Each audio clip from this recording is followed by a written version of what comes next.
Senador Roy Barreras, los tres pilares de la propuesta de campaña del Centro Democrático, la seguridad, lucha contra la corrupción y el cerco diplomático a Maduro, salen mal evaluadas. De hecho, bueno, la política exterior sale un poco mejor evaluada que el resto.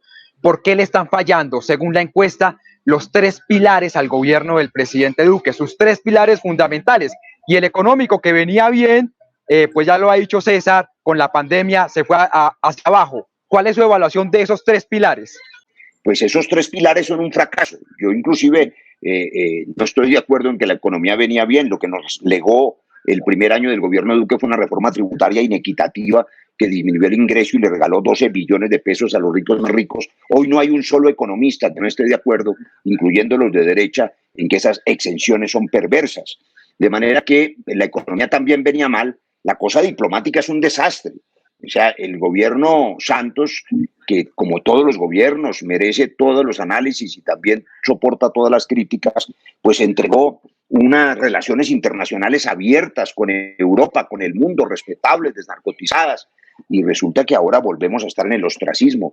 Episodios vergonzosos para la dignidad nacional, como por ejemplo haber sido los primeros en estar de acuerdo y aplaudir con que el BID no esté en manos latinoamericanas por primera vez en su historia, por primera vez en 60 años.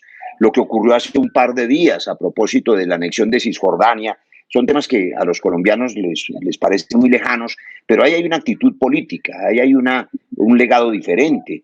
Mientras en el penúltimo día de su gobierno, Santos reconoció el Estado palestino en honor a la justicia de ese desequilibrio histórico, pues ahora solo dos países del mundo salieron a aplaudir la anexión de Cisjordania. Estados Unidos con Trump y por supuesto Colombia. Pero además la seguridad está completamente perdida.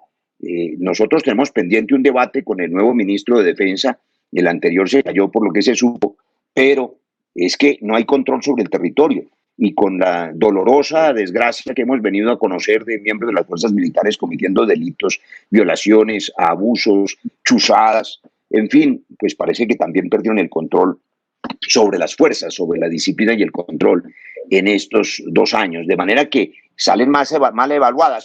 Valdría la pena mirar lo que está pasando con el propio jefe de ese partido, Centro Democrático, el jefe de todos allá en esa extrema derecha, que es el senador Uribe, que también ha caído, probablemente César me corregirá, al punto más bajo de toda su vida, con una favorabilidad de apenas el 30%, cuando llegó a tener el 70 y pico por ciento en sus épocas de gloria. Es decir, hay 40% de los colombianos, que son millones, 12, 15, 20 millones de colombianos, que en algún momento creyeron en él, creímos en él en algún momento, hace muchos años, porque no sabíamos lo que había detrás, y la gente está decepcionada del daño que le está haciendo a las instituciones. Y ese efecto perverso lo ha calificado y lo ha tirado al sótano de las encuestas. Y otro que me llama mucho la atención es el profesor Sergio Fajardo, que todo el mundo lo tiene en cuenta y por supuesto que así tiene que ser como una opción importante, pero comparando en esta misma encuesta, en algún momento él tuvo 67 puntos y ahora ha bajado a 45. Una caída de 22 no es menor cuando no hay razones para que caiga en la medida en que no ha dicho mayor cosa y por tanto no hay nada que tacharle. Me llama la atención esa curiosidad del descenso de Fajardo, que no tiene ninguna responsabilidad en la crisis de la pandemia y que no debería haber sido castigado por la opinión, creería yo. César, ¿qué pasa entre la imagen del expresidente Álvaro Uribe y el presidente Duque? ¿Uribe está jalando hacia abajo a Duque o Duque está jalando hacia abajo a Uribe? ¿O ambos están jalando hacia abajo? El análisis de esas dos figuras. Están íntimamente conectados, digamos, eso se ha visto. Nosotros en los ejercicios que hemos mostrado es que el grueso del apoyo que tiene Iván Duque es básicamente el apoyo que tiene y que sostiene Álvaro Uribe. Es decir, en este país duquismo no hay muy poco, lo que hay es uribismo, y el presidente obviamente hoy recibe un poco más de apoyo que el expresidente Uribe, porque hay todavía, hay un sector siempre muy importante, unos 10 o 11 puntos de colombianos que defienden la institucionalidad y que lo acompañan, pero evidentemente el expresidente Uribe está en su momento más bajo y yo creo que ya, digamos, incluso en medio de la crisis su imagen no subió, se mantiene en unos lugares muy bajos, está el desgaste de haber sido una figura que por más de 20 años ha estado en los primeros lugares de la política nacional y obviamente tiene un desgaste enorme y profundo, Yo he venido sosteniendo que el uribismo es la fuerza política que más daño le ha hecho al ejército colombiano. Cuando usted mira en esta encuesta, en todo lo corrido del siglo, hoy es el peor momento, la imagen de peor, el momento de la peor imagen que tiene el ejército colombiano. Y yo creo que su asociación con el uribismo es lo que le está haciendo un enorme daño al ejército colombiano en el momento, en medio de investigaciones, de escándalos. Y Duque pues, es un presidente que no logra tener una propia personalidad y un mensaje y una agenda. Pues digamos, aquí simplemente lo voy a decir y que sé que todos se van a reír, pero recuerden que la gran bandera de Iván Duque era la economía naranja. Nadie supo realmente nunca eso que iba a hacer, eso ya no se está hablando. Su otra bandera era el tema de la legalidad y que la hace la paga, de esto no volvieron a hablar.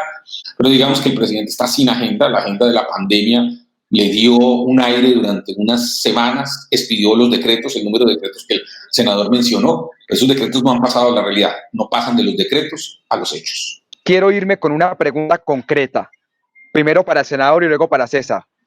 ¿El uribismo va a sobrevivir en el 2022? ¿Sí o no? ¿Y por qué? Rápidamente, senador.